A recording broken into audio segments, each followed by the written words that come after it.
Happy Friday, Hawk Nation. I'm Kyla Ramsey. Thanks for joining. Let's get right into it. Students in Mississippi's Spanish classes have been celebrating this week. The annual Day of the Dead is traditionally celebrated on November 1st and 2nd. Let's go to Mississippi with some more on the holiday.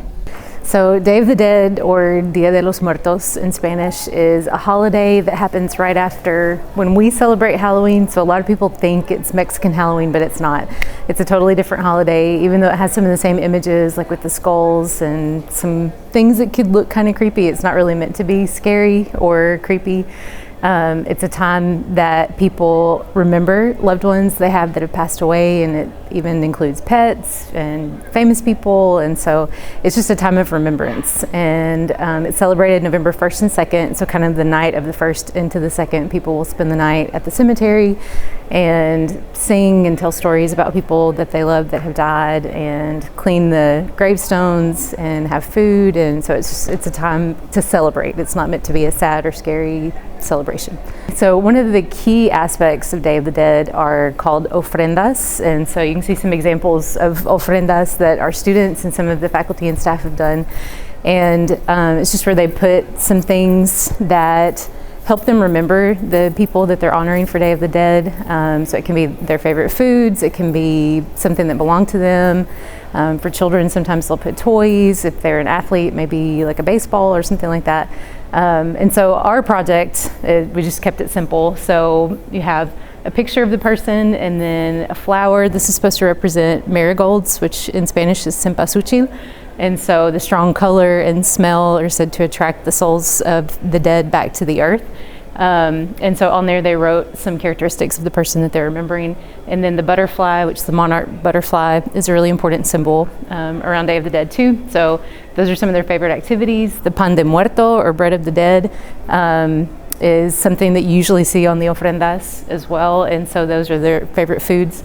And then the candle is just the dates that the person was born and the date that they passed away. But you see the sugar skulls, you see a lot of those that kind of become pop culture things for Day of the Dead too. So they made these and sent me the pictures, and we made our own big ofrenda to remember some people that we love that have passed away. I always try to just point out that we're looking at this kind of as anthropologists through a cultural lens and not through a religious lens. There are a lot of religious aspects to this holiday, but we're not pushing an agenda or anything. We're just talking about, culturally, what is the importance of this day for Hispanic people around the world.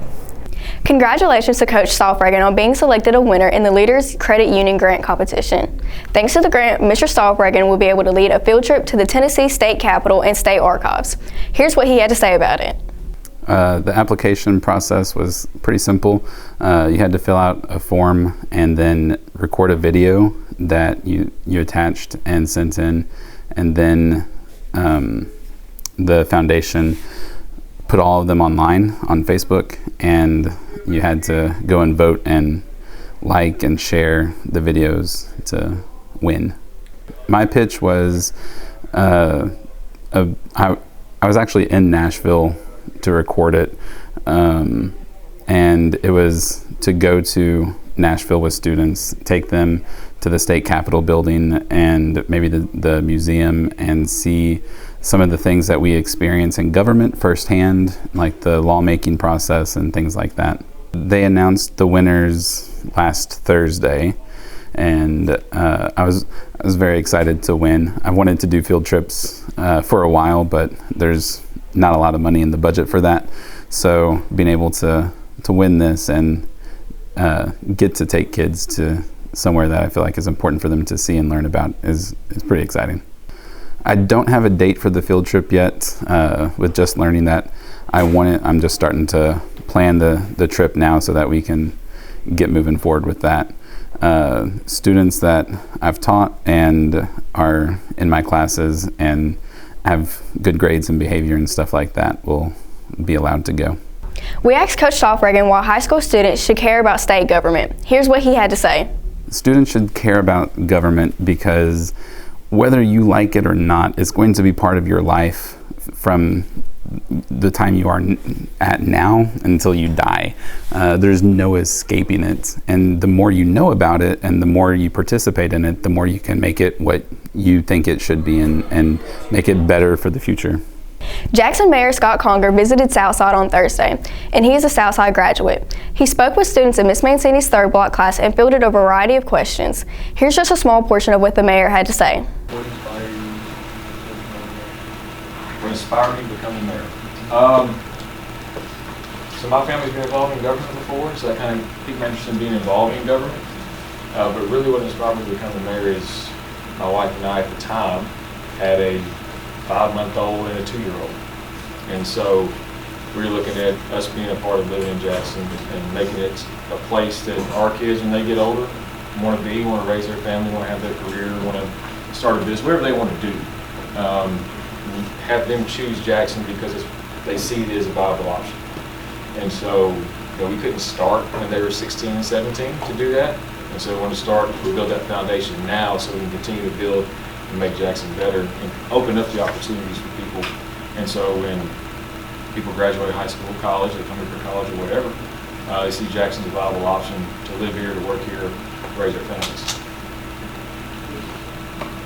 That leads us into making strategic investments, right? So we're making investments in infrastructure, in roads, in parks, in senior citizens facilities, and men's homeless shelters. Last year we bought the old Service Merchandise Building. Anybody familiar with that? So right across from the mall, big vacant building's been vacant for as long as you've been alive, a little longer. So we bought that last year. We're in a strategic plan right now to put an arena, convention center, hotels, and restaurants on that property. And so if we get it done, it'll be a 7,600 arena that can turn as a 40,000 square foot convention center with 3 other convention centers there, 2 hotels, 2 restaurants, and then hopefully encourage more development across. So we're making those strategic investments in bike lanes and sidewalks. We're spending $1 million a year just in pedestrian investments. We're spending about this year, next year, roughly $5 to $6 million just in our parks. And so how do we enhance quality of life? How do we make the infrastructure the best it can be for people to get around? And then make those strategic investments that bring people here.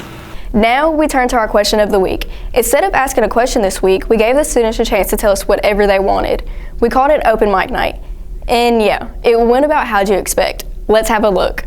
One thing that I don't like, what you mean I only got 3 days to be absent? I got to take these final exams. At least give me 5. You know, I got to have a mental health day. I got to have a checkout day. I got to have a me day. Yes. But go on. Yes. And if you're coming to school, why would y'all bring the conflict? Like, be for real. Right. This is childish. Everything is figure-outable.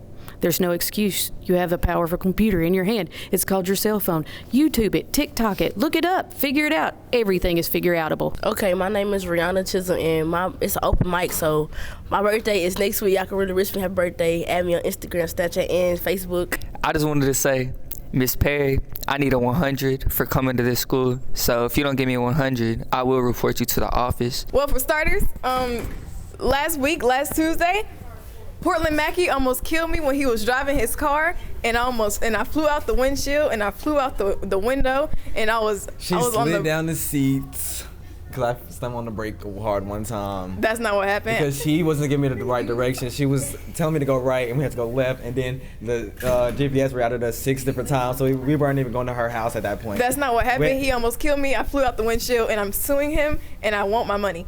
If you don't feel like going to school, just stay home, because that's what I felt like doing this morning, but I had to get up because I went back to sleep. My mom said, if you don't get up, I'll take your phone away. So I had to get up. I just started want to make music. I want to make music. I want to do music. I want to play guitar. I want to play guitar for the school. You know, I want to do some musical stuff for the school, man. Southside need to calm down. Seriously. We love Southside. Friendly reminder, it's like this, not like this. Yeah, I'd just like to say thank you to all the teachers that are allowing their students to watch Talk TV. It's come to our attention that some aren't. I'm not going to name names, Coach Todd Reagan, but we had an excellent segment on you. Hopefully your class is able to see this right now. Jordan and Jakaran discussed the disaster of this week's question on their weekly J&J Show podcast. Let's see what they had to say. Hey, I'm not going to lie, Quiz. That question of the week thing, it was kind of low-key, kind of dookie. I mean... It kind of was. It was really bad. Like, no offense to the people that did it, but... Hulk TV kind of did mess it up because it have open mic night. And to be honest, the stuff we heard, that's crazy. Because the stuff we had heard, to be honest, that was let's say that was kind of wild. Kind of inappropriate. For sports this week, Rory is taking the day off. The regular football season ended last week at South Gibson. We have a couple of weeks until the start of basketball season. Rory and our sports segment will return next week. For all of us here, I'm Kylie Ramsey, and thanks for joining us. Have a great weekend.